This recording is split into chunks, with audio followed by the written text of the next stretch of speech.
Hi, welcome back to Books, Tea and Biscuits with me, Jo. And me, Kim. Right, we're doing the March review. Yes, for our Irish books. Yeah, the subject was Ireland, either based in Ireland, set in Ireland, or Irish authors, or whatever. And we've done just that. Now, I haven't got the books with me because mine were library books, and I've been very good and I've taken them back. So I'll put the covers here. Yeah, I did a photograph, so I'll send you the photograph and you can do whatever. So she'll put them there. The first one was called The Witch Elm. They're both by Tana French, who's American, Irish American, and she has lived in Dublin. I don't know if she still is. And the second one is called The Hunter. By Tana French, yeah. But both books are by her, yes. Yeah. And your books? Mine is Brooklyn by Colm Toibin. This has also been turned into a movie adaptation starring Saoirse Ronan.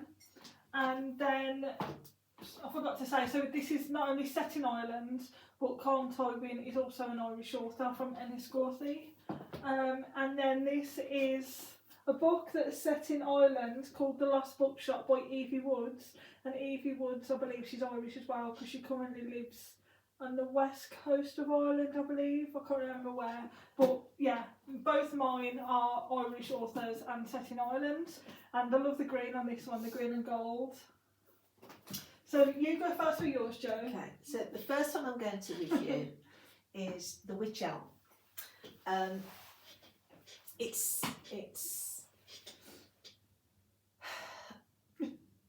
I think it's set in England, but I can't swear to it. But I believe it is. Yes, it is. I'm sure it is. But she's obviously Irish American, so that's the connection. The plot is really interesting and intriguing, and I enjoyed what the plot was. Unfortunately, I didn't like the writing. It just, you ended up with loads and loads of pages just for specific descriptions, like you've got 3 men and one standing, he's got his hands on his knees, and then she describes the other ones doing this, and there's just stuff that's really unnecessary there for me. Your mind starts wandering as well, because as you're reading each chapter, my mind kept wandering to the other one, thinking, have I lost something, have I forgotten something? So I'd go back to it, or I'd start thinking of the previous chapter when I should be reading the other chapter. But basically what the story is, you've got this family, you've got cousins, which are, I'll have to look on here just to remind me, because it just drove me mad. Which one? Yeah. You've got Susanna and Leon, they're brother and sister. You've got, and it's the Hennessy family. You've got Toby Hennessy, who is the main character. You've got Hugo Hennessy, who's his uncle. And you've got detectives Martin and Kerr, and detectives Rafferty, and another detective who sort of doesn't really get a name much. Basically what happens is Toby and his mates, Sean and Dec, they've known each other since college, you know, university and all that. Toby works at a gallery and they're doing a show, and the idea is that they're going to show people who are very, very poor or homeless, and you know, they do graffiti and stuff like that. So they've decided to show their work, because there is a character who's sort of like a Banksy type person. Nobody knows who he is. And Toby's colleague, who isn't actually, his name's Tiernan, he isn't actually higher than him, but he's senior. He's a senior person, and they don't really get on. But this elusive artist will only talk to Tiernan.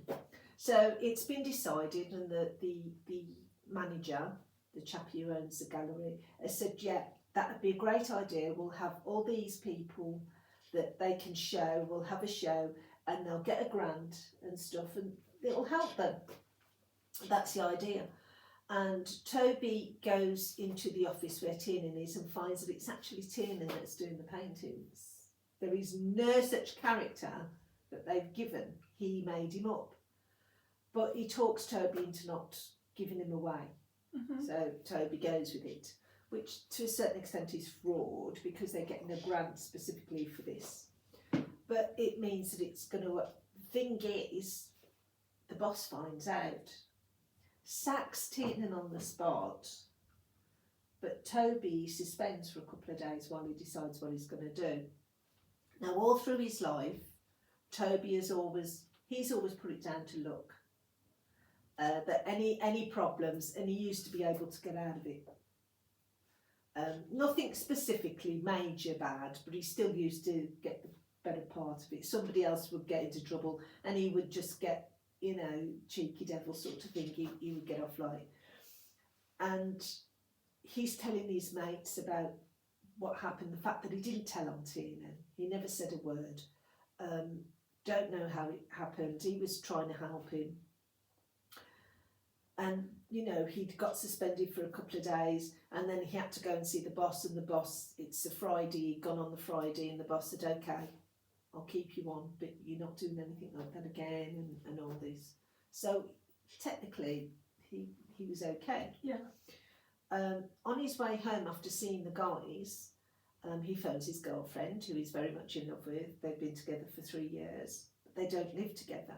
And he phones her up because she won't go to sleep till she's heard from him, and they're having a nice little conversation, whatever. And then he says goodbye and he goes home, gets into his house, goes to bed, and it's very hot weather, and something wakes him up. I mean, he has been drinking a lot, but he goes to sleep, and then something wakes him up, and he can hear this noise, and he's, for a minute he's disorientated, and then thinks, hang on, what's going on?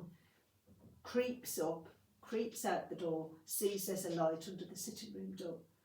So he gets a candlestick, because his girlfriend's an artist, she creates things. She's got a shop that has all sorts in it. And he bangs the door open and turns the light on at the same time. You've got two burglars there, and there's like this split second where it seems forever, and the three of them are just looking at each other. And they've got the drawer open, and he doesn't know why they've got the drawer open. And you've got the one trying to get the telly off the wall, and the bigger of the two just stares, and then they just go for each other, and they have this fight. But it's not a fair fight, obviously. I mean, he's got his candlestick, and he tried to hit the guy with it, but it didn't work. I mean, it's a wrought iron thing. And then they managed to get the better of him, and they almost beat him to death. They cause a skull fracture and some brain injury. They go after they've done all this, and there's blood everywhere. And for some reason, even though he conks out for a while, he's able to crawl to the front door, which they've left open. And neighbours have heard the commotion, come out, and they phone the ambulance and the police, and he's in a coma for a while. When he comes to, he's got a couple of police officers, which then ask if he's okay. I mean, after a while, he comes to, and he's with it. They've done tests and whatever, but his left arm's very, very weak. He's can't remember stuff, and his character has changed as well, and he's having difficulty with his eyes. And the thing with this chap is, he did annoy me because he doesn't tell the police. I mean, they know what's happened, but he's not telling them how he's really feeling. And the neurologist who comes to tell him, because he's got this slight brain damage because he had a skull fracture, a really bad one, won't answer his questions. He wants to know how bad it's going to get. And all he says is, you might get fits, you might have seizures and all this. and he's not understanding how he's feeling. There's all sorts of different things happening to him. He's having difficulties focusing on conversations or understanding what questions is being asked.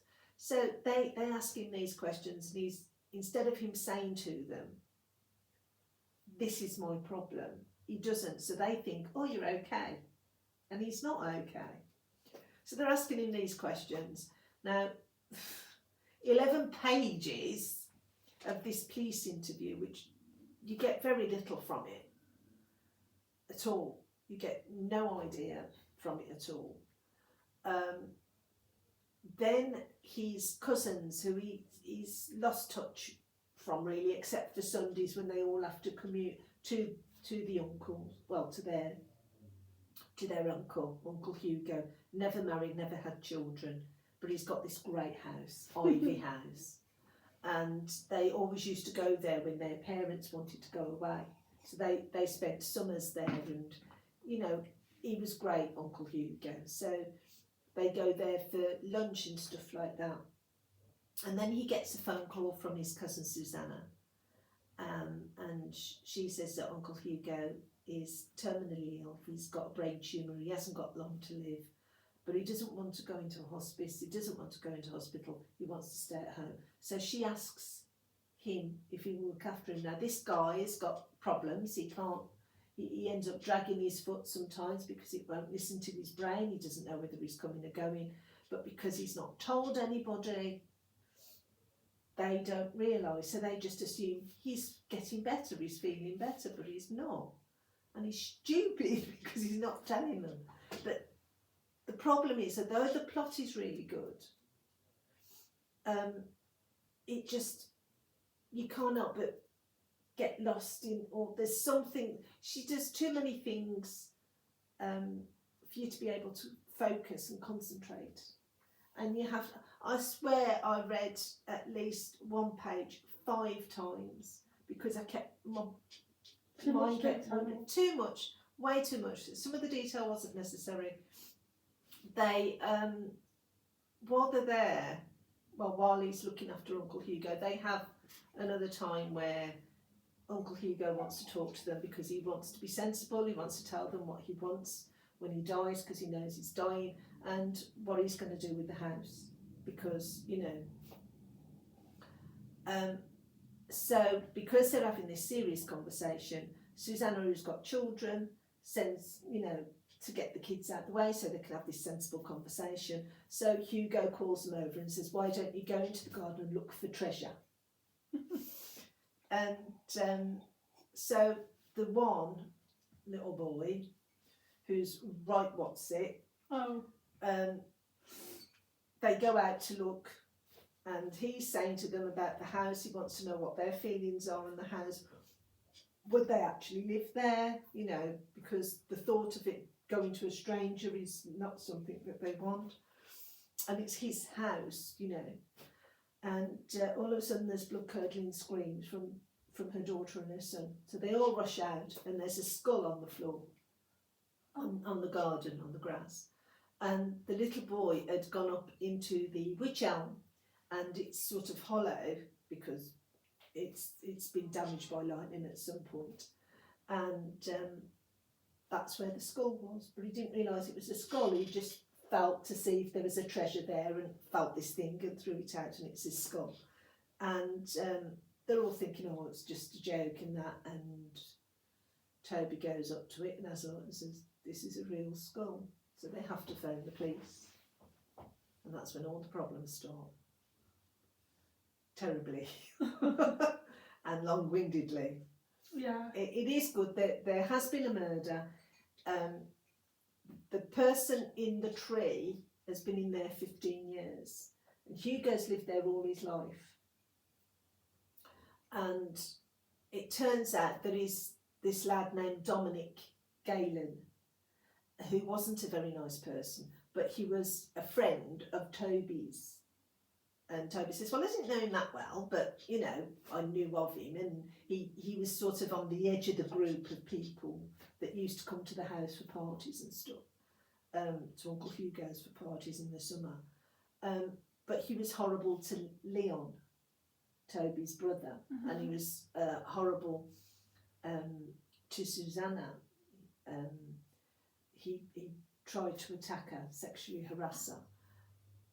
But all these things that happened technically started with Toby, who liked to play practical jokes.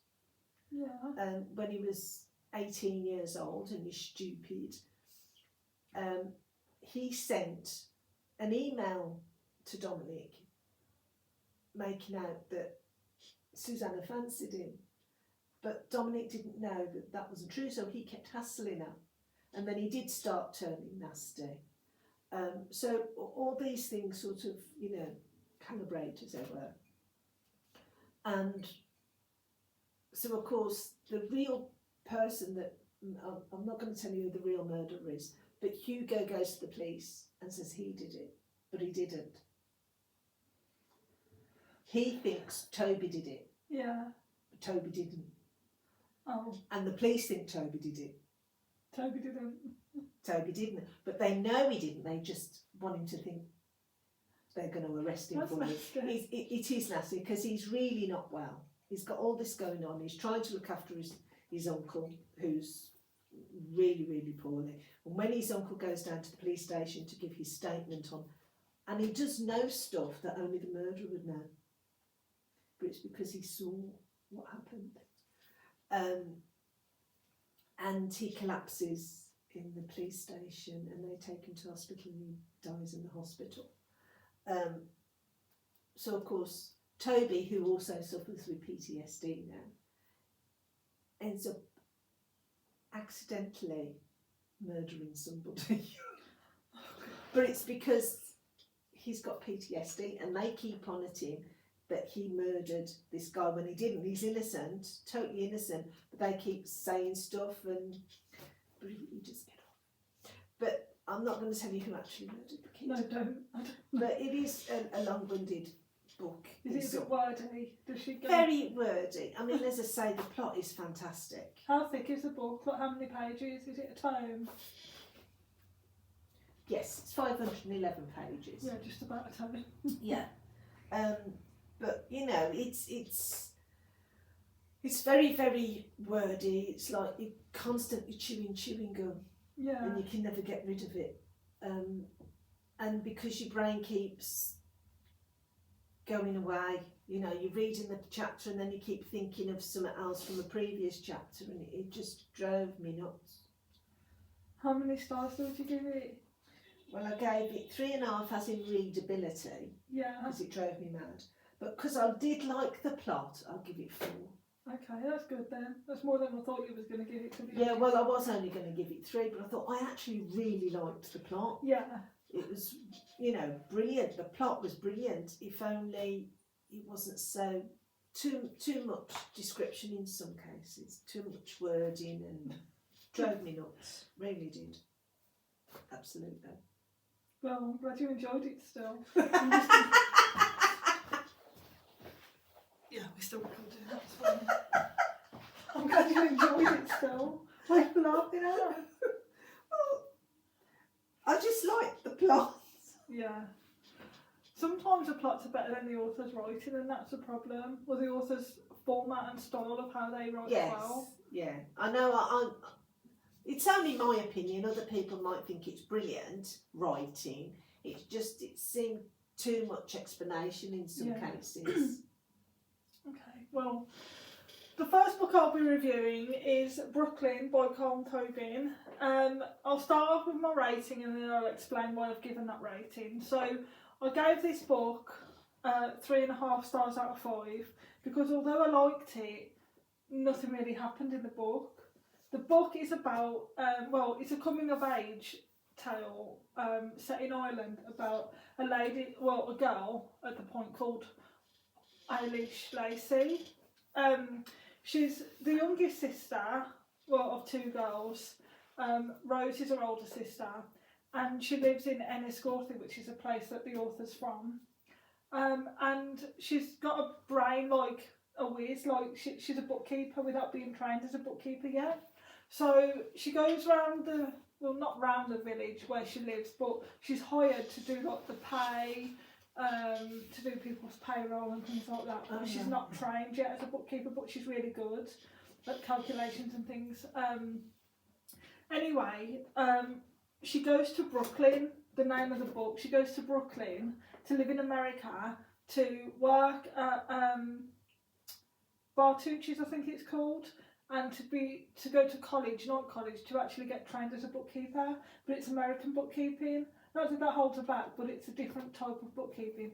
But she's Irish, and obviously in 1930s, 1920s, America, they love the Irish as a whole community over there. So she's staying in this resident, B&B type thing, with a group of other Irish girls, and the book just goes through her life in America. So she's working this job, she meets this guy, she falls out with people who she lives with. Mrs. Keogh, who's a landlady of the B&B / residence, has secrets. Mrs. Keogh sometimes locks her out of the room that she's living in because she's living in the basement room after somebody leaves, and that's got its own entrance. You don't have to go through the front of the house. And because Eilish brought Tony back to the house, Tony's the Italian-American guy that she falls for, Mrs. Keogh doesn't like it because obviously in them days it's not very demure. No, it isn't. Not very demure. It's not the right thing. No, so she locks that entrance, so she has to go through the front entrance. And obviously she's embarrassed because everyone's there looking at her, everyone's there questioning her, and she's working at this place called Bartucci's, I think that's what it's called, yeah. And they get in these stockings, darker stockings with coloured people. I don't like the way they say that, but that's how it's mentioned in the book. And she's the one that has to serve the coloured customers. Nobody else will do it, nobody else will speak to them. And she does it really well, you know, that's nothing. She just does a job that she's paid to do. And then Tony, she has this routine with Tony. Obviously Tony's the person that she's fallen for at the dance that they go to in Ireland, that she helps Dr. Flood. Not Dr. Flood, sorry. Is it Dr. Flood? He's a priest, but he goes by Dr. Flood, I think. Mr. Flood, Dr. Flood. It could be. Yeah. It could be a doctor of whatever. So because Dr. Flood is the one that's helped her get to Brooklyn, he secured a ticket, he got her the job, he got her the residency at Mrs. Keogh's. She always helps at like the Catholic dances and things at Christmas and Mass and that. And they have like a get together with the Irish community, they do Christmas dinner with the homeless, they have these dances, and that's how she meets Tony. She goes to these dances and he's there and he falls for her. And then she eventually loses her virginity to him. Her parents don't think that she's the right person for him, but she loses her virginity to him. And then shortly after that, well that's when she gets locked out. Mrs. Keogh locks her out because she loses the virginity in that place, in the basement. She gets a letter from her sister. Sorry. During the time she's in Brooklyn, her and her sister are writing to each other, and Eilish tells Rose, who's her older sister, that she's met this guy, but she doesn't want her mum to know. And Rose follows, you know, that she's not writing in secret. Her mum knows she's writing, but she never reads a letter, so her mum doesn't know that. And Rose keeps up that pretense as well. She gets this letter while she's at work, and she gets this phone call to say there's been an emergency at home, she needs to go back to Ireland. So she goes back to Ireland, and she'd only meant to stay there for a couple of weeks, but she's meeting her friend Nancy. She's meeting people in the community that she knew from before she went to America. And the reason she's gone back to Ireland is because her older sister's died unexpectedly of a heart condition that she didn't tell anybody that she had, because she didn't want to stop Eilish from living a life in Brooklyn. She didn't want Eilish to worry, even though Rose is the older sister and Rose is the one that buys her clothes to go to Brooklyn and Rose is the one that's working and got more money. I think, well, my understanding and my opinion is that Rose knew she was sick, that's why she kept pushing Eilish to go to Brooklyn instead of her, because one of the daughters was going to go anyway. So she's come home to Ireland because Rose has passed away, and she doesn't tell her mum that she's only there for a couple of weeks. Her mum thinks that she's permanently staying. And while she's in Ireland, she's gone back to Enniscorthy, she meets this guy called Jim. She's known him from before she went to Brooklyn, but he wasn't very nice to her. And he tells her that that's because he liked her, but he didn't know how to tell her that he liked her, so he ignored her, he was insulting her. And she meets and falls in love with Jim Farrell, who's a family that runs a pub down the road from where they live in Enniscorthy. And she eventually tells her mum that she's going back to Ireland, that she's met this guy, because while she's back in Ireland, Tony's still writing to her, but twice I believe, she's, what's it called? She's elongated her stay, so she should have stayed for 2 weeks, and then she extended that by another week, and then another week, and then her job gets worried, Tony gets worried, so she does write to them eventually, but she keeps putting Tony's letter off. She doesn't want to write to him because she's fallen for this Jim Farrell. But while she was in Brooklyn, she didn't tell her mum that she married Tony. Yeah, So she's they're married in secret. They're married in secret. So she's married to Tony, who's an Italian-American guy, in Brooklyn.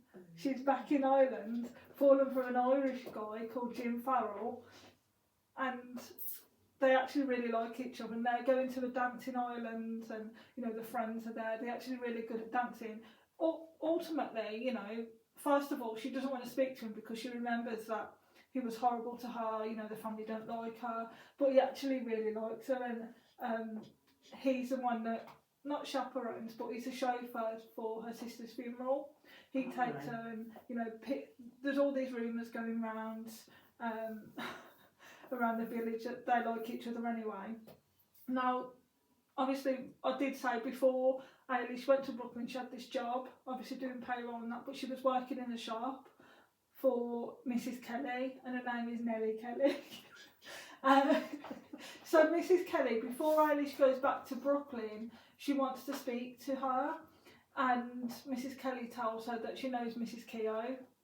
Mrs. Keogh married Mrs. Kelly's brother, I believe. So they're sisters. So, yeah, they don't really speak unless they've got gossip, and Mrs. Keogh called Mrs. Kelly and told Mrs. Kelly about Tony, and so Mrs. Kelly tells her that she knows. Mrs. Kelly is a really harsh woman anyway, really judgmental, and isn't a very nice person. Because when Eilish told her that she was going to Brooklyn and she'd be working a notice, she goes, no, don't bother, go now. Yeah, she's not a really nice person, but Mrs. Kelly calls her for a chat, a conversation. She tells her that she knows. Eilish stands up and says, well, I don't care if you know, the secret's out anyway, I'm going to be going back to Brooklyn. And then the story ends, and she does make her voyage back to Brooklyn, and then that's it. Then we don't know anything else, and it's because he's written a second book called Long Island, but he only wrote it, and it was released in 2024. So it's a long time coming, because I believe this one was written in 2009. Was it? Let me just have a quick look. Was it 2009? Bear with me 1 second, I'll cut this out. It doesn't actually say. Can you see a date on there? Yeah, 2009 it was written, copyright 2009.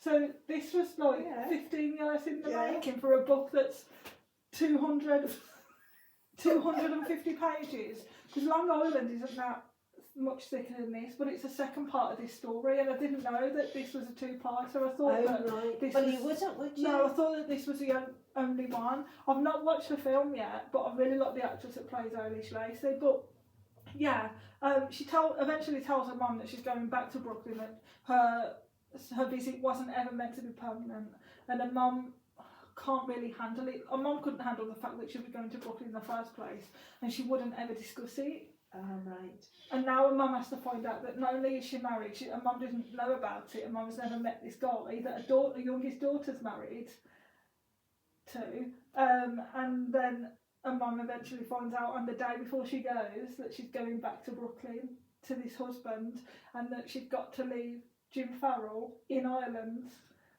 And then the last chapter is her on the boat back to Brooklyn.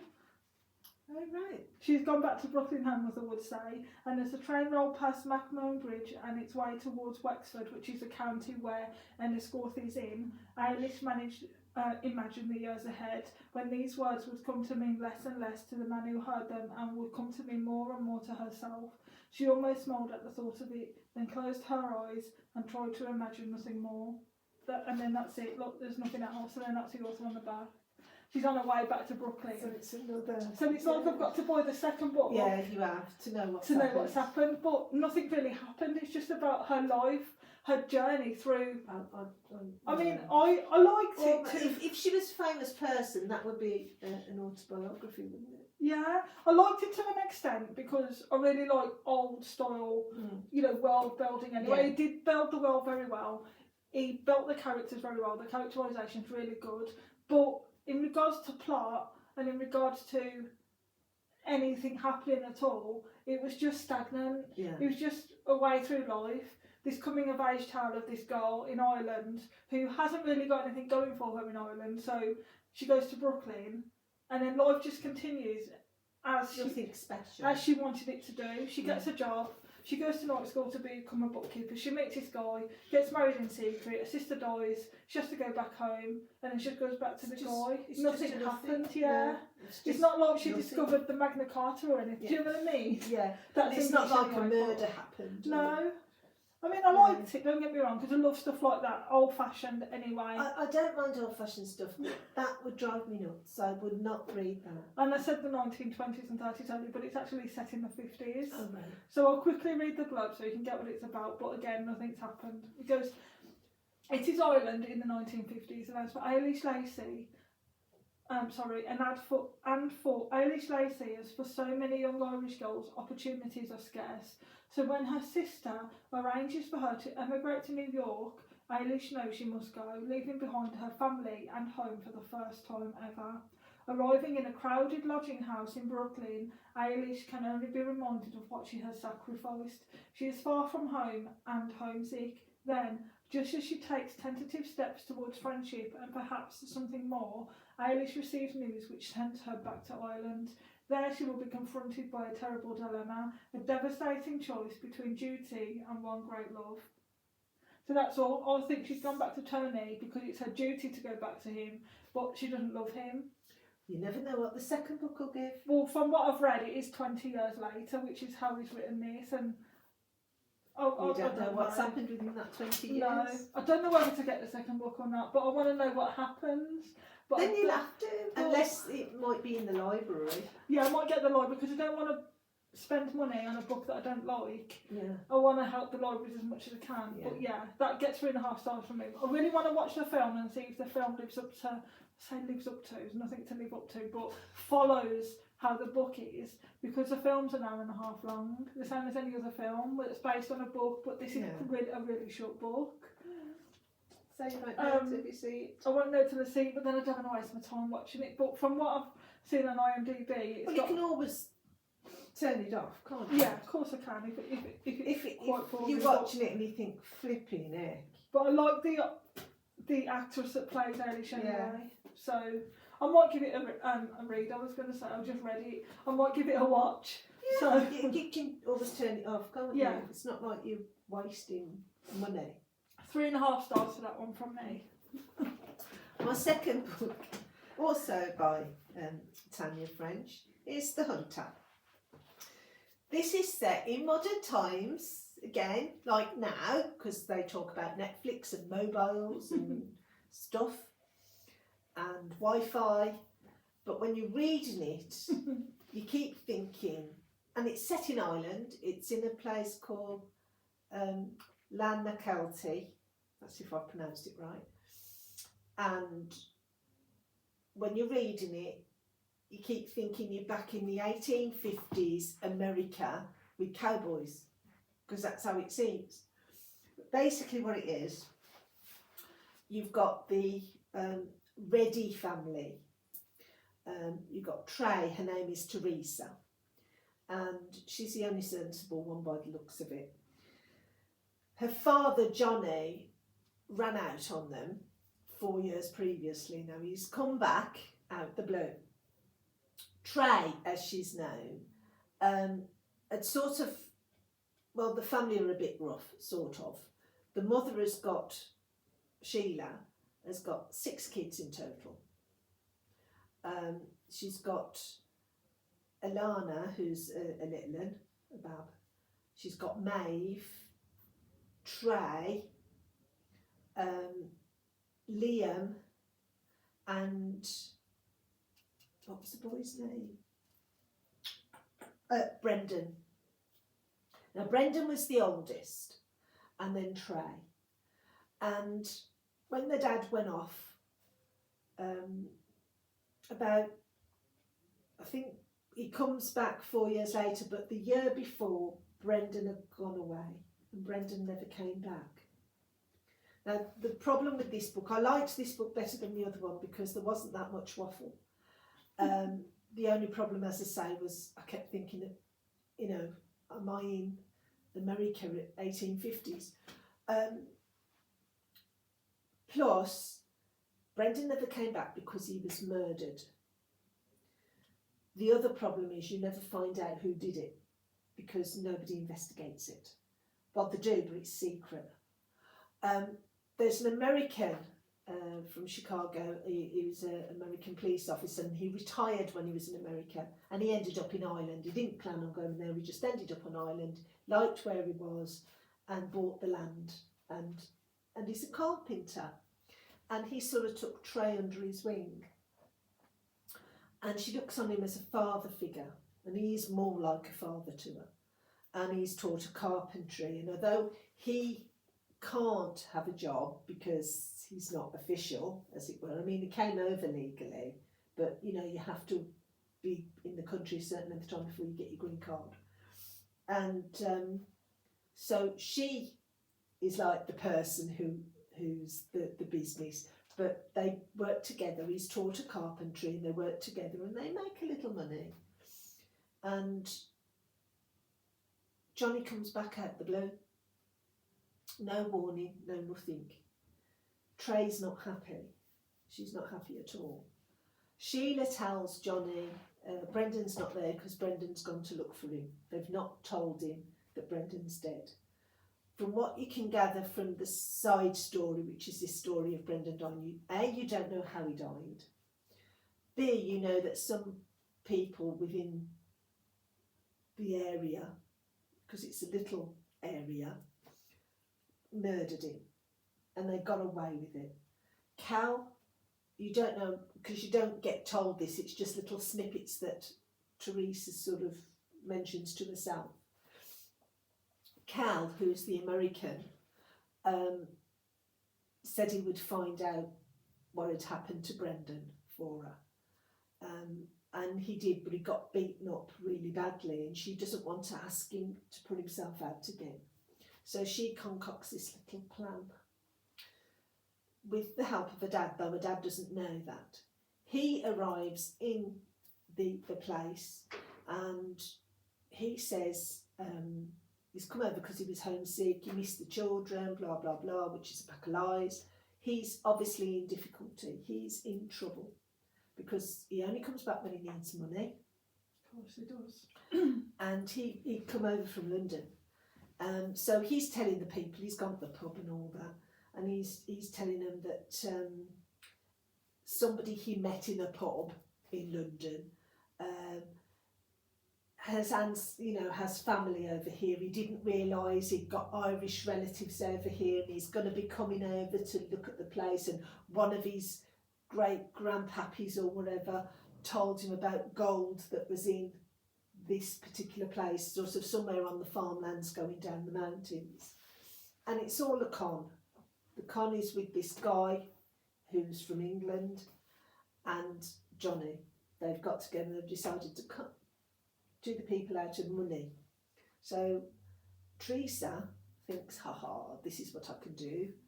So she finds out, her dad makes out that they're going to be conning the Englishman. He says, we'll make him think that there's gold here, we'll buy gold and we'll put it in where it should go.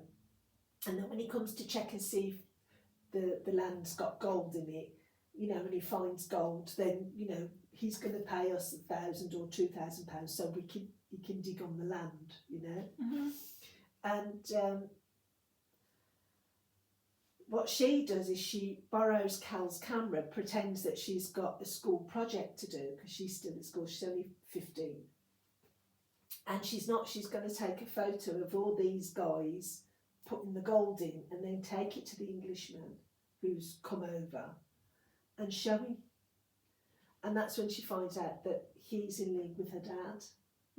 It's her dad owes him a lot of money, and this is the only way he can get the money to pay this guy back. But the English guy, he goes under the name of Rossborough, which isn't his name, gets murdered. Okay. And Trey finds him. She's with her dog. She's got her dog, and she finds him. So she goes down to Cal and tells him. So Cal comes up with her, has a look.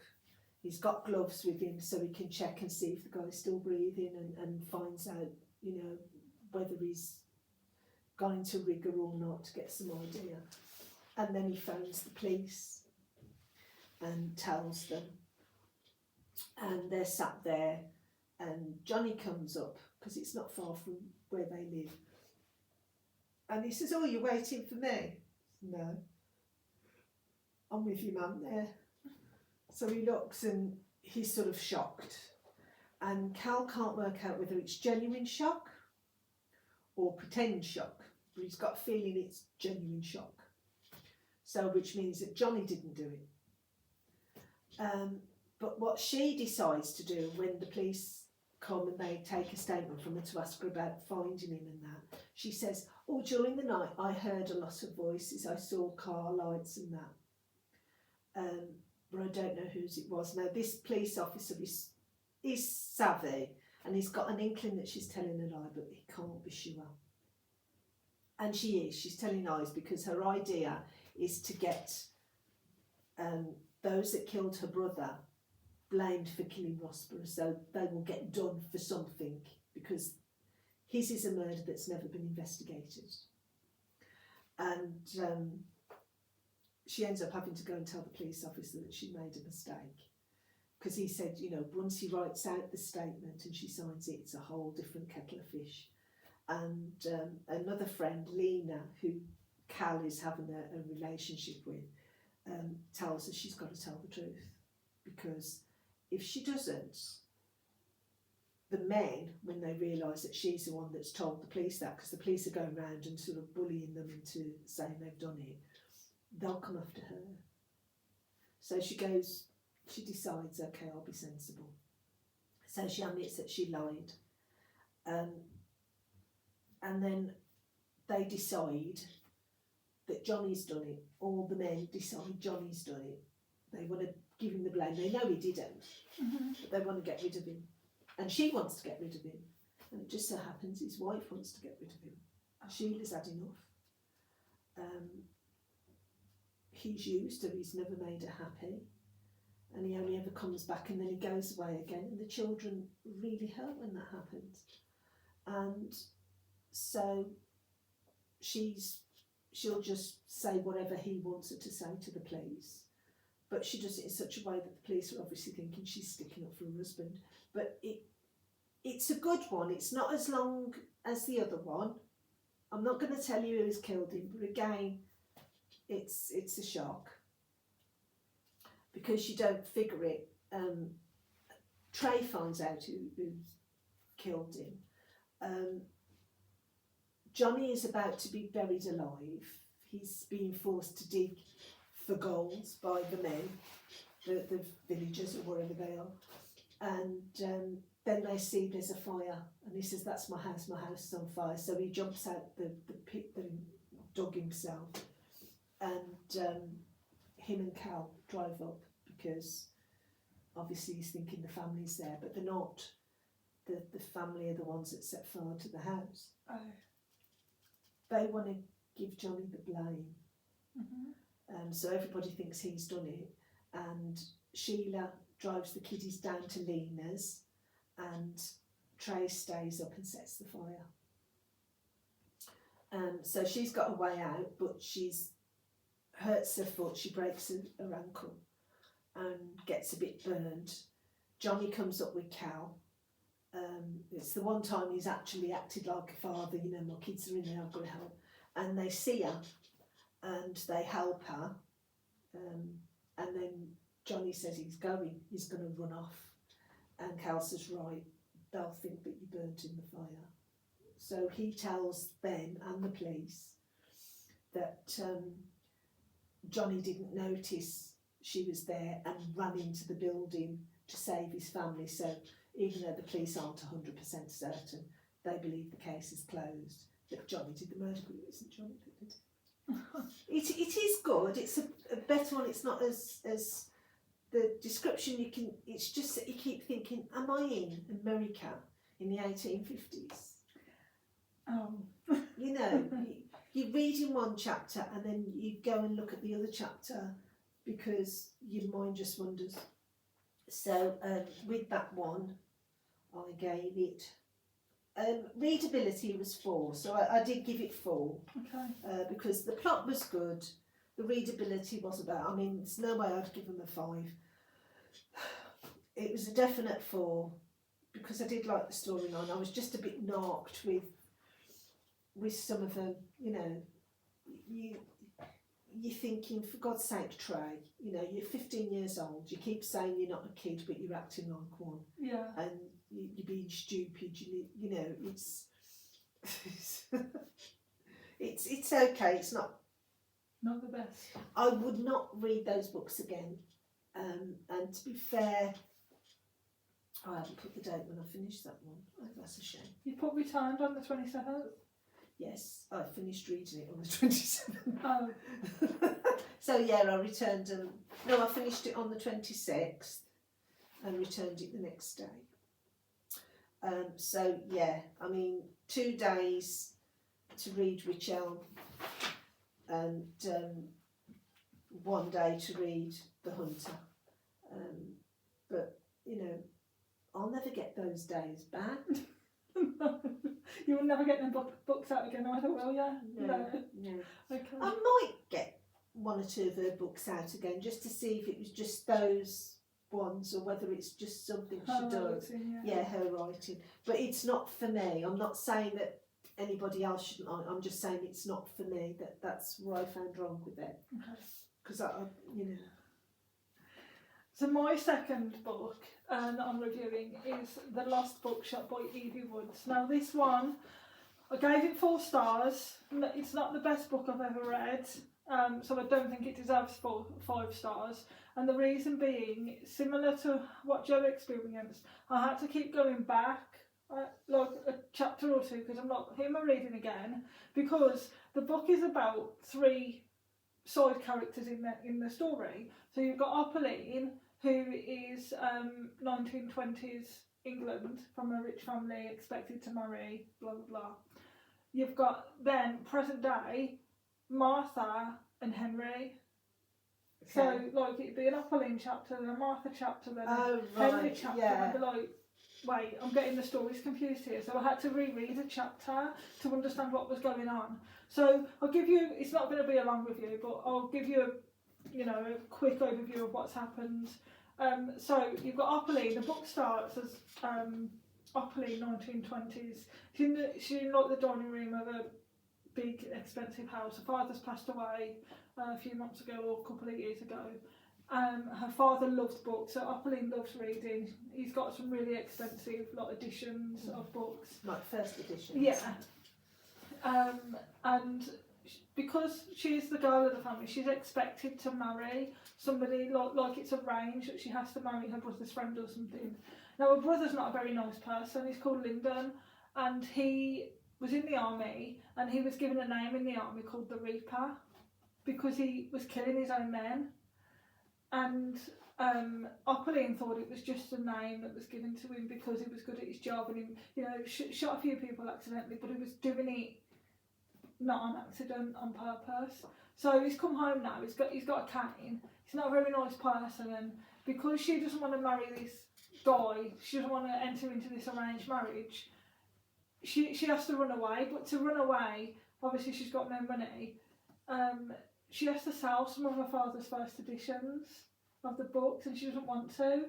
Now, like a brother hits her and that, well, because she says no, that she's not going to marry X, Y, and Z. He hits her, and that's when she decides to run away. So she becomes a book dealer because she sells her father's first edition. She doesn't want to, and she tries to get it back, but she needs the money as well to escape. So she goes on this trip to France. She actually ends up in Paris. She can't speak a word of French. She learns as she goes along. She gets a job in Shakespeare & Co. Bookshop with Sylvia Beach, who's an American. And she meets this guy called Armand Hassan, and they're in an on and off relationship. They fall in love, and then she has to go away again. But he gives her this necklace, and he says, "Use this. We'll wear this necklace every day, and you'll be protected. It will, provide you luck and that." And the reason she has to run away from Paris is because her brothers found her. She goes home to the residence where she's living, and her brother's cane is there. And she like has this panic attack. She tries to get out, and he in effect kidnaps her because he's got this guy that he wants her to marry, and he's there with her brother, and they kidnap her, take her to this hotel, lock her in this room, and Armand actually finds her because Armand is across the road. She doesn't see him, but when they kidnap her, he's across the road because he's come to visit her. So he sees and he follows where they take her, and he doesn't. When he gets to the hotel, he doesn't know what room she's in, but he knocks on every door because obviously they've locked her. I don't think they've locked her, but she's in this hotel and they don't know that about Armand. So he manages to escape. He gives her some like the necklace, and with what little money she's got, she ends up in Dublin. I think it's called Hackney Lane. Yeah, at this book. Well, he says to her, "Go to my friend, Mr. Fitzpatrick," but he's like this eccentric guy. But is it Mr. Fitzpatrick or Mr. Fitzgerald? I can't remember his name. I think it's Fitzpatrick.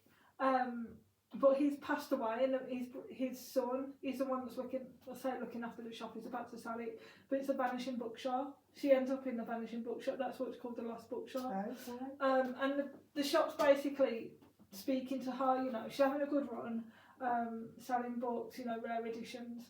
But she finds the lost manuscript of Emily Bronte, and she somehow, I don't know, well, one of her friends from France, Mr. Ravel, I think it's pronounced, he is spying on her because her brother is asking him to spy on her, and her brother comes again and tries to kidnap her, tries to force her, but what happens is she gives Mr. Fitzpatrick's son, the jewel box with Emily Bronte's lost manuscript in this tiny little notebook, written so small that it couldn't fit in there. Obviously never been published or anything. And she says to him, "I have to go away for a while, please look after this." Now she doesn't know how long she's going to go for. And she goes back into the bookshop, tries to pack up some stuff, falls asleep. And what happens is she wakes up to this bright light in her face, and her brother's found her because of this Mr. Ravel, and he obviously kidnaps her again. She's pregnant at this point with Armand's baby. Not speaking to Armand anymore because he's tried to steal the manuscript.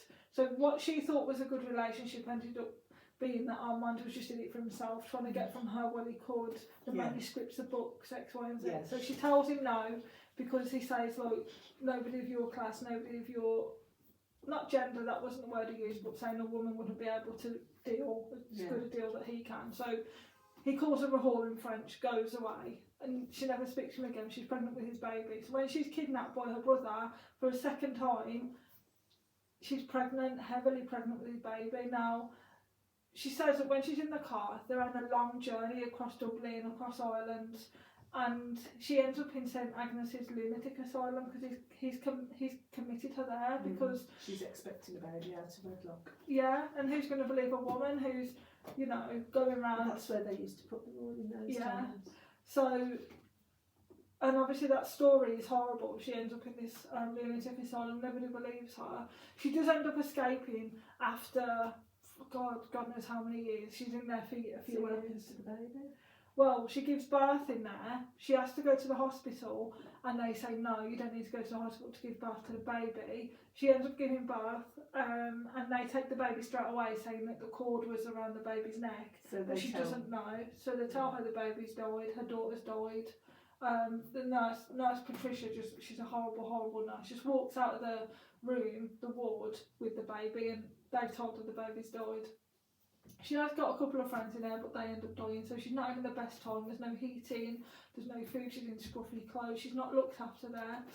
And they know that she's not mad, she's not a lunatic, but they're keeping her in there because Linda and her brother is paying them to keep her in there. But the doctor isn't putting the money into the asylum, he's pocketing it himself, so that's why they've got no heating, windows are broken, things like that. People are dying from hypothermia because it's that cold. So then she does end up going back to this bookshop once she's escaped. Oh, I haven't told you how she's escaped.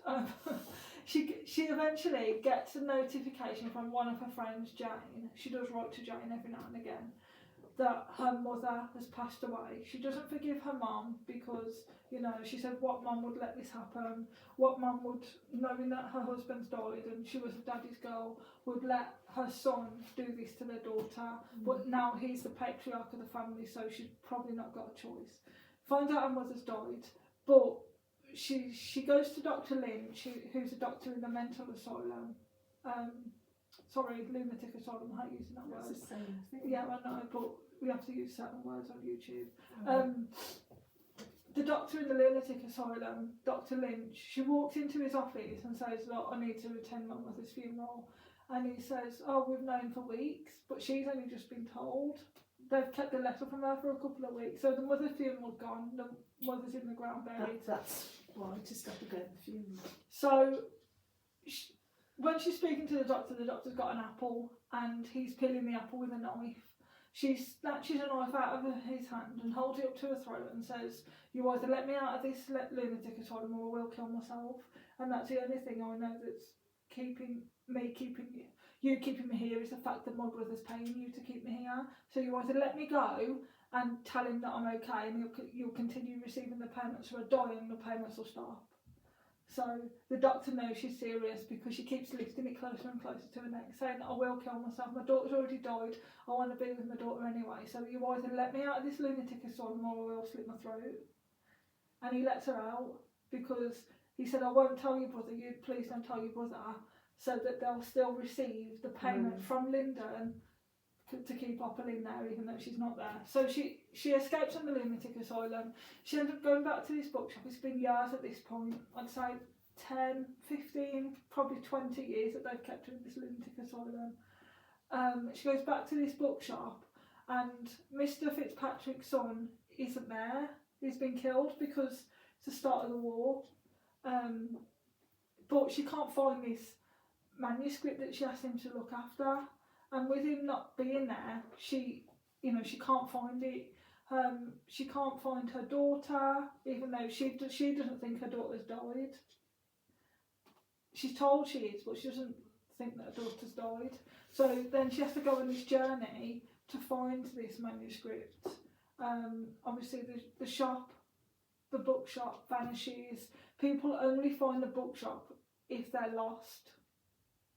So Opaline ends up writing a book called The Book of Lost, I think it's called, or The Book of Lost or something like that.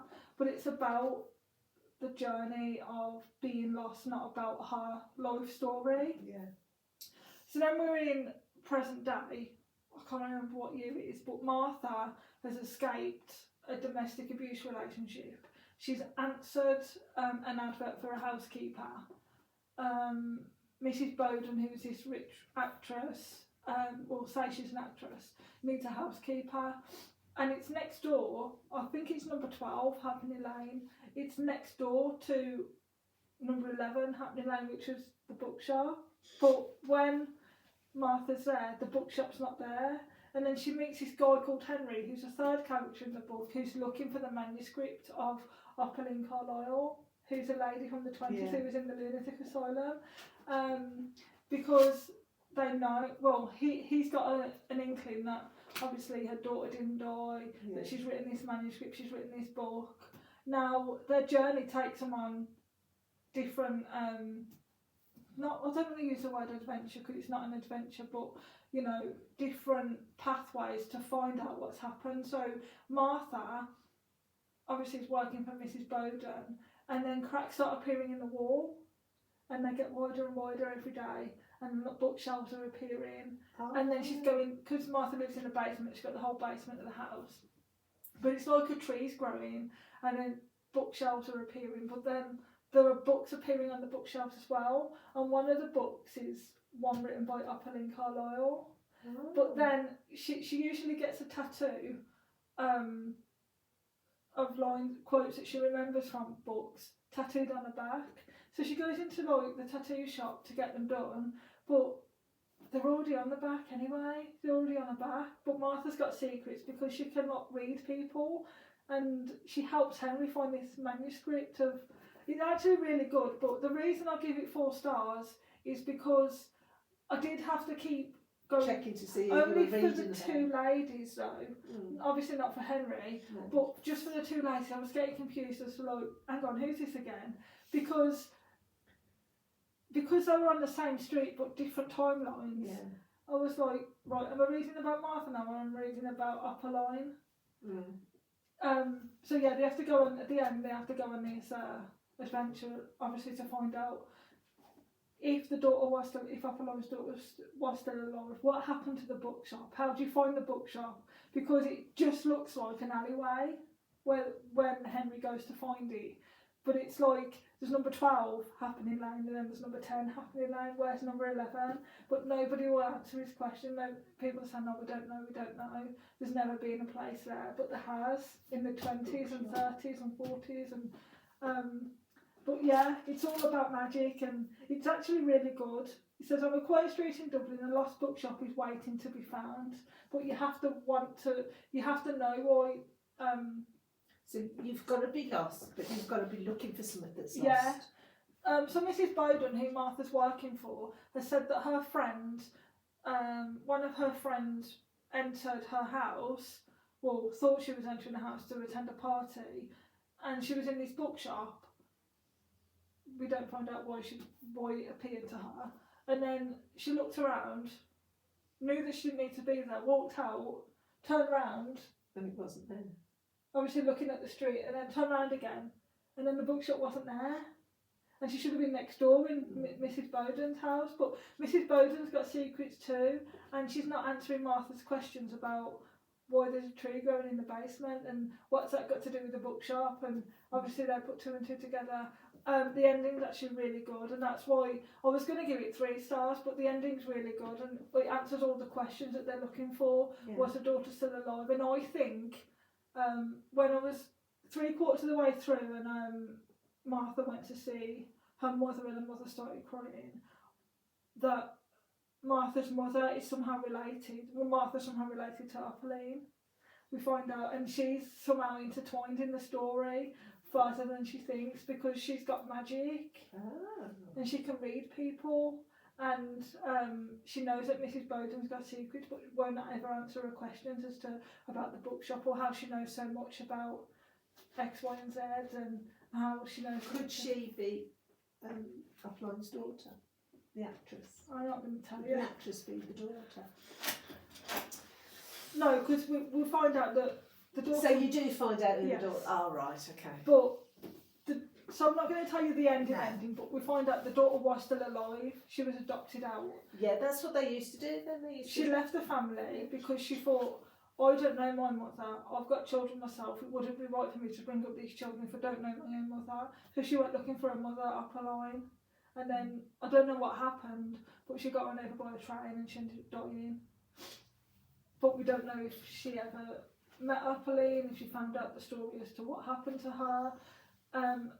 We find out at the end, but yeah, the daughter was alive and she died. But that's what they used to do back in the day. If somebody was expecting, they weren't married, a lot of the times they used to put them in a lunatic asylum. I've read that a lot. And it says, quick blurb on the back, it says, on a quiet street in Dublin, a lost bookshop is waiting to be found.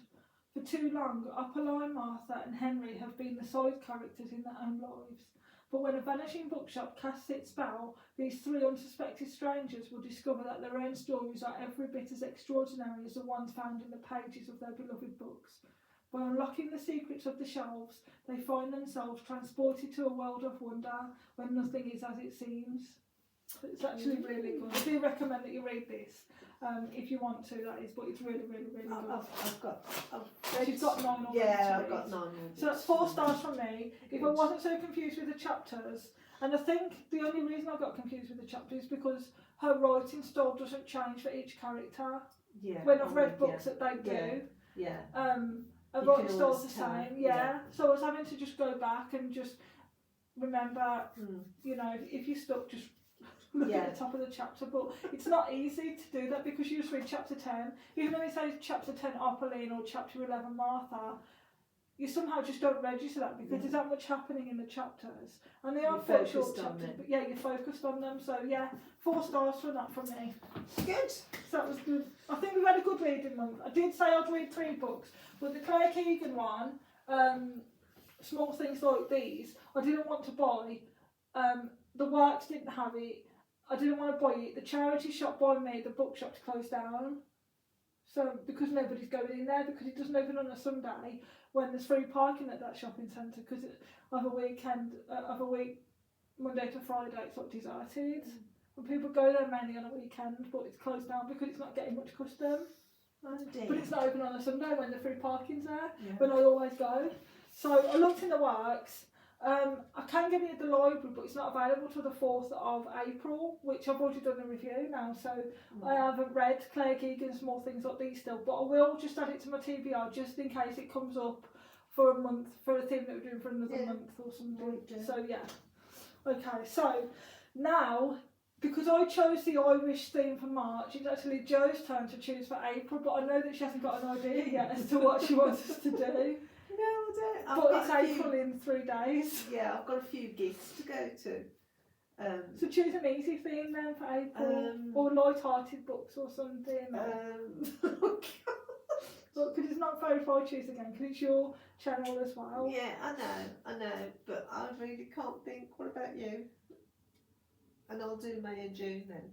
Okay, so why don't we then just have, not a cop-out for April, but just do books that we've got. So you read some of your 9 books from your TBR that you've got from the library, and then I'll read some of the new ones I got, which is the strawberry. I've got the Cinnamon Bun Bookstore, the Pumpkin Spice Cafe, the Christmas Tree Farm. Shall we have food? Yeah, if you want. But you've already got 9 books that. Yeah, no, but I was going to read them for my 24 books to read for the year. Okay. Or just pick 4 books, 3 or 4 books off your TBR and read them, and that's what I'll do. So there isn't a theme for April. Okay, no theme for April, which is good. Just books that we've got already. Yeah. That we don't have to pay for or go to the library and or spend money in the Works. And I've got quite a few. Yeah. Books, so yeah. Even though I did go to the Work today and spend £10 on a hardback book, which was The Sunrise of the Reaping. That's not bad actually for a hardback book, is it? No, because I didn't want to pay. As much as I love Waterstones, and yes, I've got the loyalty card, if I can get the book cheaper at the Works, I don't know at the minute the Works are struggling, if I can get the book cheaper at the Works, I will obviously go to the Works to spend £10 instead of the £20 at Waterstones. Well, yeah, because you could get 2 books, couldn't you? And it's not like I'm paying for a signed edition, it's just the standard hardback. So it's book 5 in the Hunger Games series. Obviously the first one, you've got the Hunger Games, you've got the Mockingjay, you've got Catching Fire, then you've got the A Ballad of Songbird and Snakes, that was it. And then you've got number 5, which is released, and it's about Haymitch's story and Haymitch's Hunger Games. And then you've got a couple more to come. So you're reading the Hunger Games, basically? Not at the minute, but because I've read the others, I've just bought this one while it's £10 to add it to the pile of ever growing books that I've got already. Yeah. But my boyfriend has said to me, I need to call some books, so I need to go through my bookshelves, and the ones I know I'm not going to read again, get rid of, or give to a charity shop to make way for some give new them to the library. Yeah. Make way for new books. So that's what we're going to do then for April. Just read books that we want to read from our TBR, because you're going away a lot in April. Yeah. And I'll read the two or three of the 4 pumpkin patch books that I've got. So there's the Cinnamon Bun Bookstore, the Pumpkin Patch Cafe, the Christmas Tree Farm, and the Strawberry Patch Pancake House, I think it's called. Yeah. So they're not cosy books, they're not thrillers or anything, they're just cosy, so they're not quick reads. Yeah. Hopefully I can read all 4 for April. But yeah, I won't start reading until the 1st of April because I'm busy tomorrow anyway with it being Mother's Day and that. Mm-hmm. So have you chosen which ones you're going to read yet? What's your order of the 9 that you've got? I'm not saying she's going to read 9 for April, I'm just saying I know she's got 9 out. Well, I will have to because... I will have to because they've got to go back this month, you see. Next video is going to be probably 2 hours long then. Well, 1, 2, 3. 3 of them are the Railway Detective series because I like Edward Marston. That's it. They're a brilliant read. They're really, really good. And I've got 2 Harlan Coben ones, and I've already read 1 Dorothy L. Sayers because they're Lord Peter Wimsey, but there was only 1 of his stories. So I've got that, and 1 you've already done the review on, which is Richard Osman, the Bullet Mist. The Bullet That Missed. Yeah, the Bullet That Missed. Yeah, the blue one or the green one. The red one. The red one. Oh no, it is a green. It is a green. Yeah, the red one's the first time. Yeah, it's okay. I'm trying to, and I've got the Silkworm, which I've already read once, and I'm just reading it from my 24. So I'm not, it's all been reviewed. So. That's good then. So we know what to expect then. Yeah. So So I'll start my book on the 1st of April. I know that you're away. What I'll do, we just keep each other updated. I'm away on the 2nd of April. Yeah. What are you going to read? Which is a Wednesday. Yeah, a Wednesday. Well, I'm reading Harlan Coben at the moment because I've already read 2. Okay. I started 1 yesterday, finished it today. So I've read 1 Dorothy L. Sayers, which was lots of different stories, but only 1 of them was a Lord Peter Wimsey one. But they're all very good. And then I read 1 of the Railway Detective ones, which is quite good. And now I'm going to read the Harlan Coben one, which is called Livewire, and do it that way. So I'll do a Dorothy L. Sayers, Edward Marston, Coben, and The thing is, I hope these 4 books that I've chosen, I hope they're actually as good as people say they are, because I went to the work especially for this set of books. So they were released a year or 2 ago initially, and it's an American author, but the works were doing like special sprayed edges of the books, and I wanted them. I know you like like the those. 4 for like £4 for £22 instead of like £6 or £7 each. So it's good, yeah.